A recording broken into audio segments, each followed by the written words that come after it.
Dear viewer, in this episode you will witness the birth of destiny.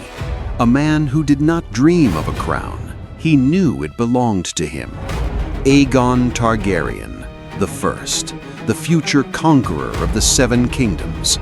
You will see his loyal sisters, Visenya, the blade without hesitation, and Rhaenys, the fire that draws you in before it burns.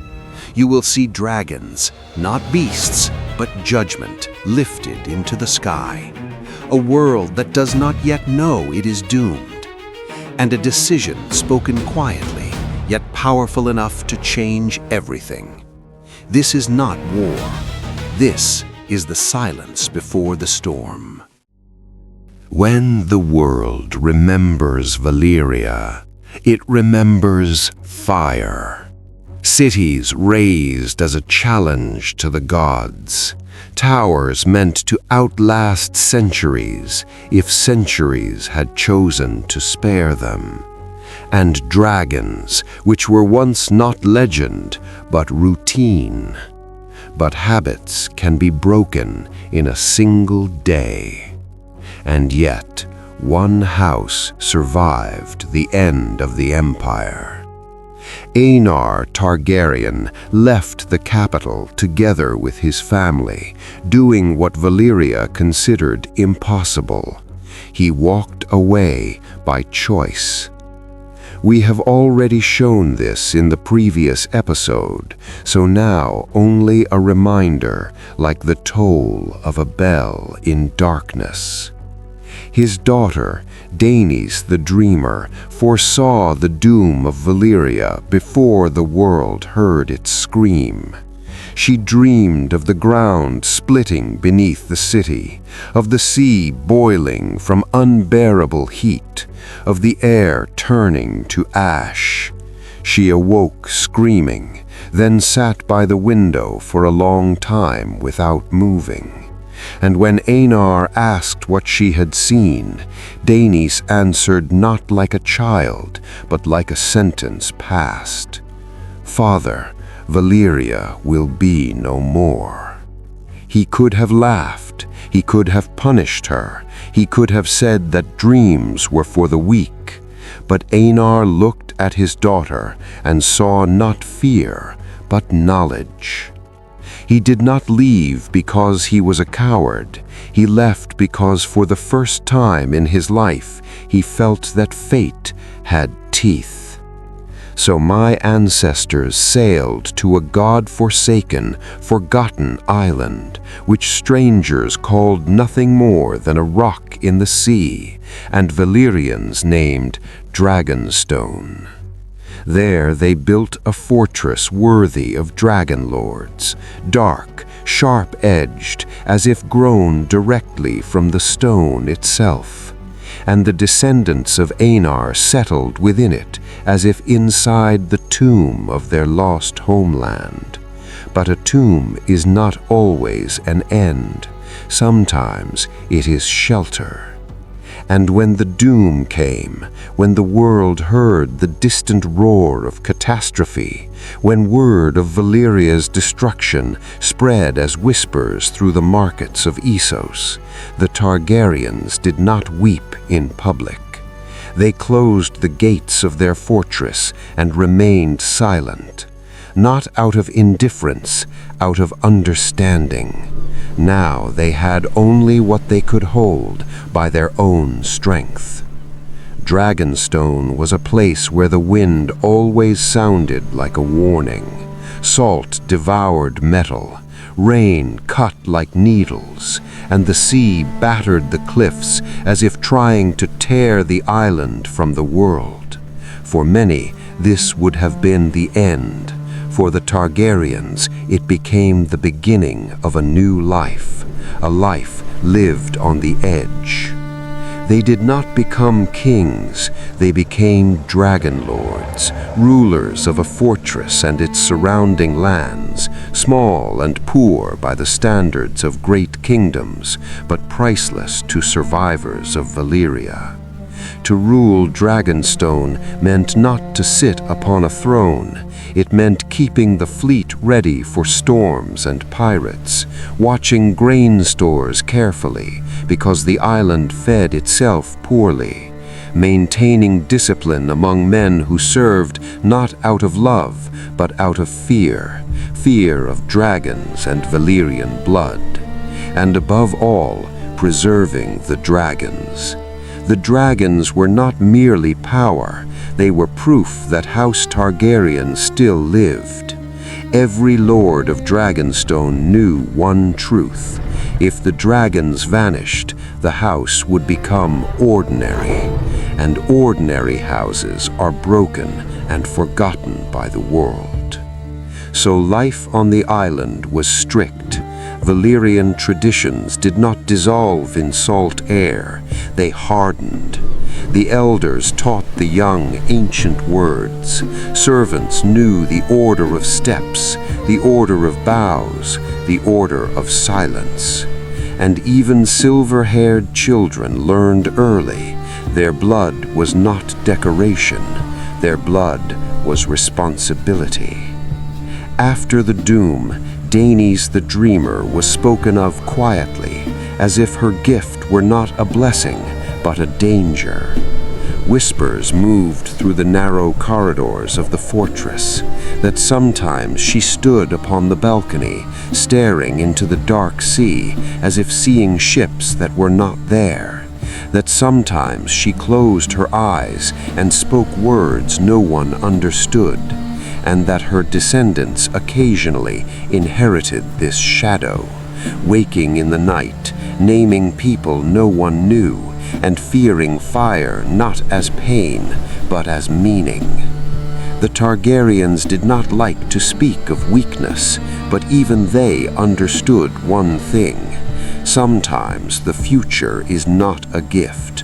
Sometimes it is a sentence spoken early. This is how they lived, far from the world, among stone and wind, until the day the house came to be ruled by Aegon Targaryen. They say that every great ruler enters the world with two gifts: the ability to see the weakness of others and the ability to hide his own. Aegon Targaryen possessed a third: patience. Aegon was a man who looked in one direction while others argued where to go. He was raised in a fortress where every stone reminded of Valyria's fall. Every shadow spoke of pride, every wall of the price of power, every dragon of how little forgiveness strength allows. He grew tall and imposing, with silver hair that in mist appeared almost white. His eyes were violet, calm, like cold glass. He spoke rarely, and his silence pressed harder than another man's threats. His habits revealed a ruler long before he claimed a crown. He studied people as if weighing their value. He asked short questions and listened to long answers. He remembered details, habits, fears, weaknesses, and he never explained what he truly thought. At his side stood his sisters, his wives, two sides of a single crown. Visenya. Visenya was the elder, and steel lived in her presence. Even guards straightened when she entered a room. She loved order, discipline, decisions without hesitation. If Aegon was silence, Visenya was the verdict delivered without emotion. She was respected and feared for one simple reason: she did not bargain when she sensed a threat. Visenya believed the world rested on strength, and if strength was not displayed, it was already lost. Rhaenys. Rhaenys was her opposite. Where Visenya broke, Rhaenys passed around. Where Visenya inspired fear, Rhaenys inspired attention. She loved music and stories, loved living conversations. She smiled in a way that made people forget they were standing before dragon blood and begin to speak too freely. And what they spoke too freely became Aegon's weapon. Aegon was the mind, Visenya the blade, Rhaenys the fire that warms until it burns. Above them were 3 dragons, living fragments of a dead empire. Balerion, the Black Dread, the largest, the most terrifying. His shadow could swallow a square, his breath could melt stone. When Balerion rose into the sky, it felt as if the sky itself grew smaller. He was ancient, and in his gaze lived the emptiness of creatures that have survived too much to fear men. Vhagar, Visenya's dragon, heavy, war-forged, relentless. Vhagar did not play with the wind. He cut through it like a blade. His strength lay not in speed, but in inevitability. Once Vhagar chose a target, he advanced until the target ceased to exist. Meraxes, Rhaenys' dragon, faster, lighter, freer. There was defiance in her flight, joy in height, hunger for open sky. Meraxes could appear beautiful until her shadow fell upon the ground. These were not beasts, they were destiny given wings. One evening, Aegon climbed to the highest platform of the fortress, where the wind always spoke louder than words. Visenya joined him first. Rhaenys came later, as if deliberately leaving space between herself and her sister. Aegon was looking east. There was a home there, Rhaenys said, quietly, and for the first time her voice trembled. There was death there, Visenya replied. Aegon did not turn. He did not argue. He stared across the sea, as if trying to see through it, to what no longer existed. Within him rose a strange clarity. Not grief, because grief is useless. Not fear, because fear clouds the mind. Only understanding. Valyria was gone, which meant the world was empty, and emptiness always calls to those willing to fill it. Then Aegon turned west, and he saw the future.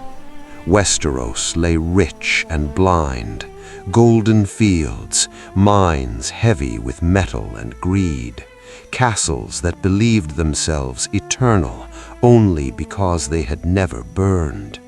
And above all it, empty sky. Aegon spoke words that did not sound like a dream, but like a statement of fact. There will be our home.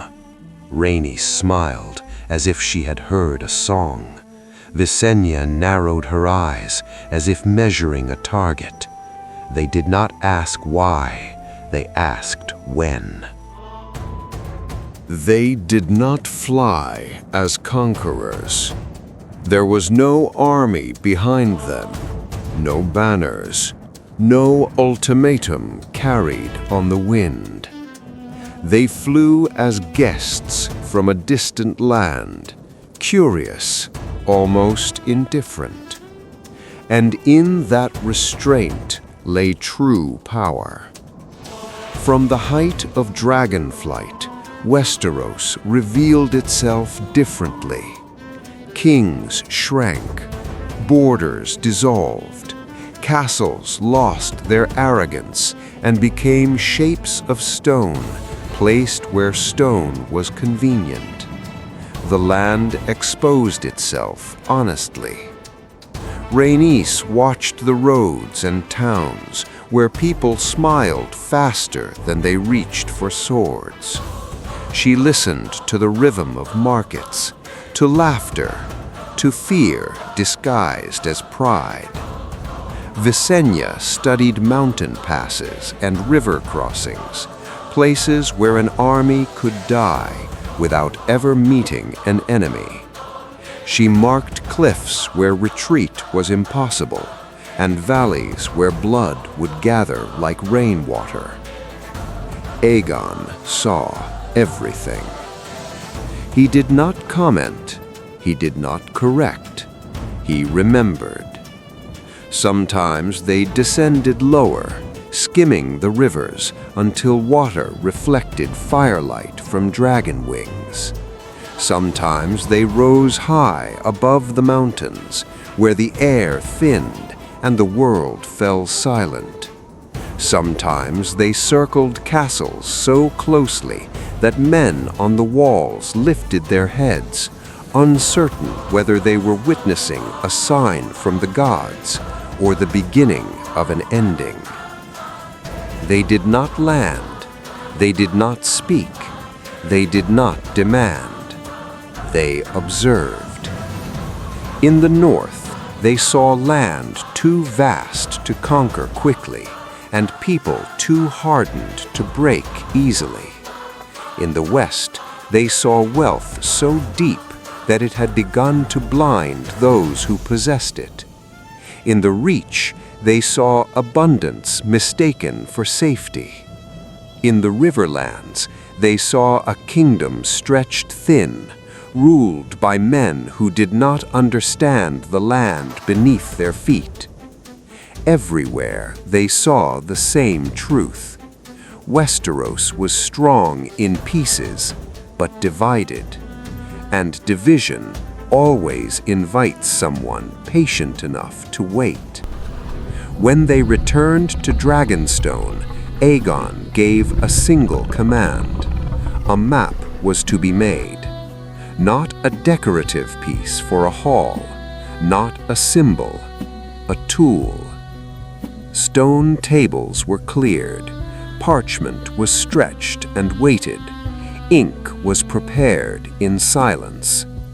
Aegon stood nearby as the work began, neither interfering nor assisting.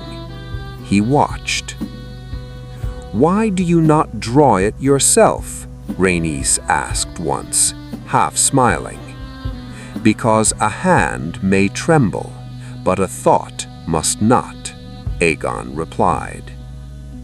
Lines appeared, rivers first. Aegon saw them not as water, but as movement, supply, delay, control. Mountains followed. He saw walls and traps, refuges and prisons. Cities emerged as marks on parchment. Aegon saw voices in them, where men would whisper, where they would shout, where they would beg. The map grew heavy with meaning. It no longer showed land, it showed intention.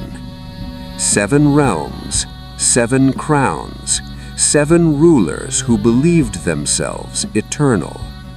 They did not yet know that eternity is a luxury purchased with blood.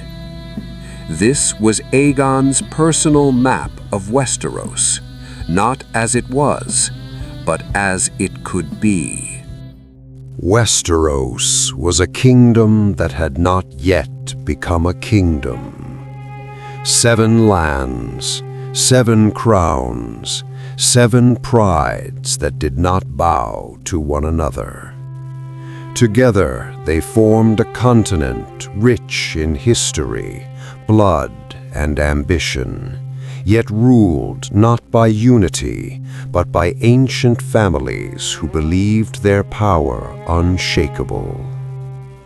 The Stormlands were ruled by House Durrandon, one of the oldest royal lines in Westeros. Their kings called themselves Storm Kings, as if the wind and thunder themselves had crowned them. They were forged by constant war, hardened by rain and salt, and proud of a strength that had once been unquestioned. The Riverlands were ruled by House Hoare, ironborn kings who governed fertile lands from Harrenhal. The castle rose vast and terrifying on the shores of the God's Eye, a monument not to defense but to arrogance. Harrenhal was too large, too costly, too hungry for power to be satisfied by rivers alone. The north belonged to House Stark, rulers of a frozen wilderness.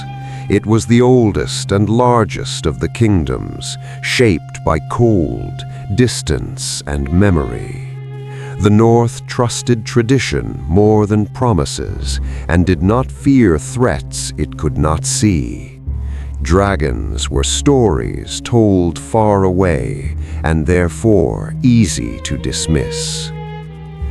The Westerlands were held by House Lannister, the richest lineage in Westeros. Their power lay beneath the ground, gold drawn endlessly from the hills. Their kings believed that gold could solve any problem, but gold has never bought the sky. The Reach was ruled by House Gardner, second only to the Lannisters in wealth. Its strength was abundance, endless fields, full granaries, and armies fed by harvests. They believed the world would always need bread. They had not yet learned how quickly fire consumes fields.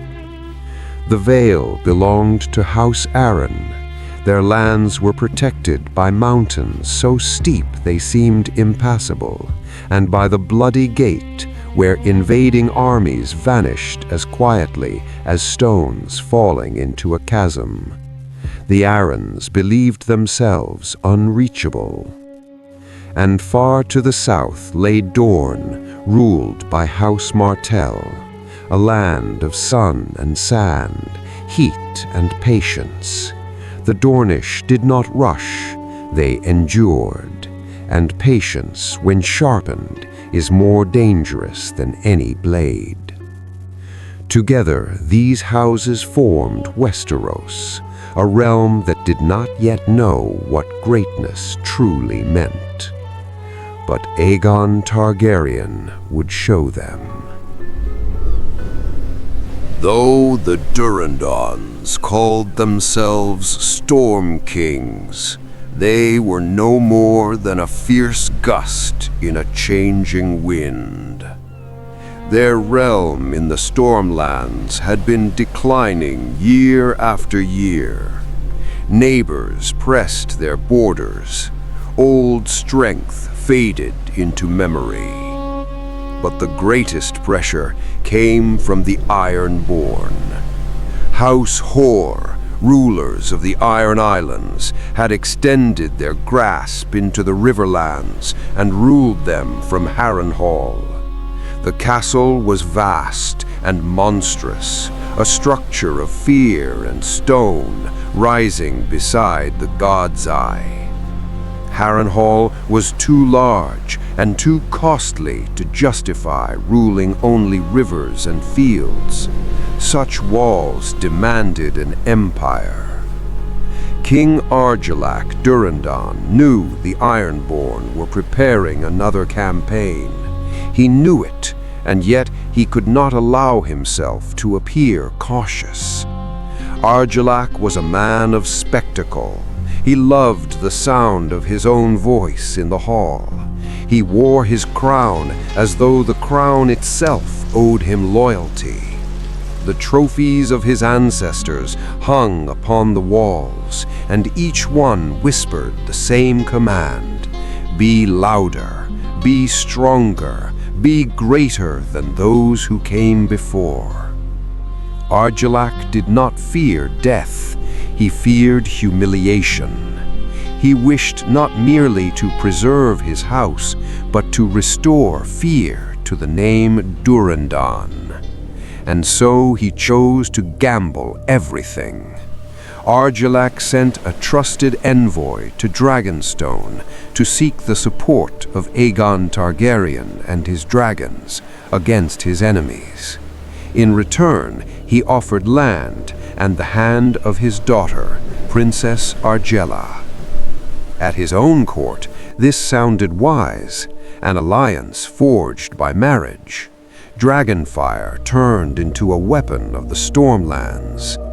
But in truth, Argilac did not seek alliance, he sought a leash.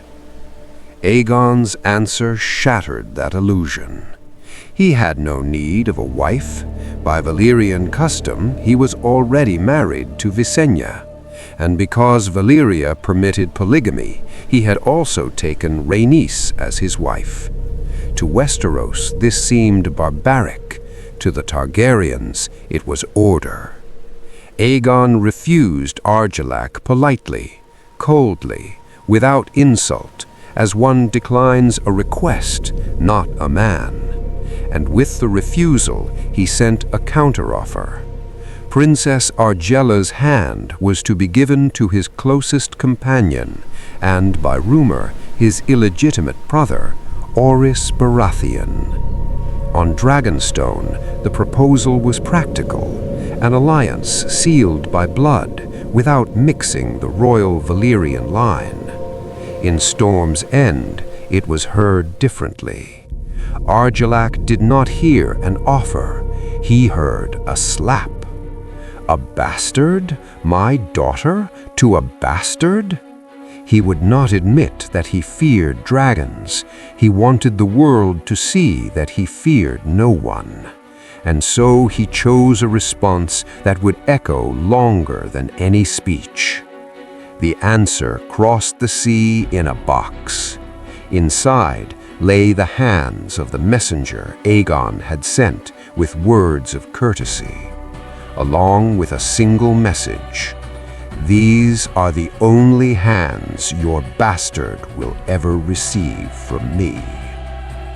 In that moment, without raising an army, without drawing a sword, Argilac Durrandon achieved what no other king had yet done. He gave Aegon Targaryen the perfect cause. The box was opened on Dragonstone in silence. Not the silence of shock, the silence of understanding. Rhaenys covered her mouth, holding back what she felt. Visenya leaned closer, studying the severed hands as if examining an enemy's blade, calm, focused, without hesitation. Aegon closed the lid himself, carefully, deliberately. He wanted beasts, Visenya said at last. He wanted a reaction, Rhaenys added softly. He wanted us to answer like animals, Aegon replied. We will answer like kings. Preparations began without noise. While the Targaryen host readied itself for departure, Aegon did not spend his time on rage. Rage belongs to those who do not control themselves. He spent his time on order. The small council was formed, not of the most powerful, but of the most loyal. Men who understood that what lay ahead was not merely a campaign, but the reshaping of the world. His hand was named Orys Baratheon, the man Aegon called his strong right hand. From that day forward, no one dared speak of bastardy in his presence. Visenya inspected weapons and men as if inspecting the future itself. Every strap, every knot, every look. She searched not for strength, but for weakness, and she tore it out. Rhaenys listened. Servants, sailors, messengers.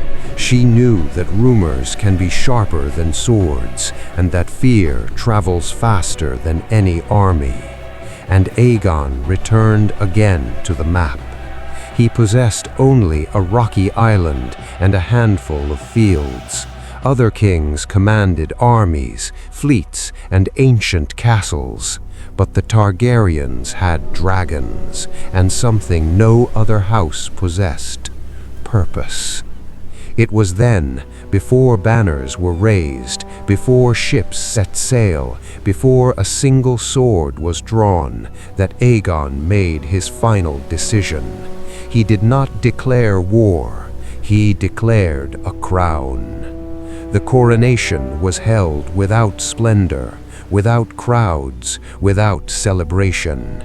The sky above Dragonstone was gray. The sea was calm, as it is only before a storm. Aegon stood dressed in dark Valyrian attire, unadorned, without gold or display. He did not look like a king. He looked like a man who knew he would become one. Visenya stepped forward first. In her hands rested a crown of Valyrian steel, dark, cold, and heavy, set with rubies the color of fresh blood. She did not lift it as decoration, she held it as judgment. For a brief moment she met her brother's gaze. No words were spoken, none were needed. Then Visenya placed the crown upon Aegon's head. The silence broke. Rhaenys' voice, clear and steady. Aegon of House Targaryen, first of his name, High King of Westeros. Those present bent their heads, some out of fear, some out of calculation, some because, high above the fortress, dragons circled the sky. The coronation was complete, the world was not. From that moment forward, Aegon was no longer merely the Lord of Dragonstone. He became a challenge to every crown in Westeros, and the words of his house were spoken, not as a promise, but as a warning: fire and blood. Dear viewer, thank you for watching till the end. If you enjoyed this episode, don't forget to leave a like. Subscribe so you won't miss the next part.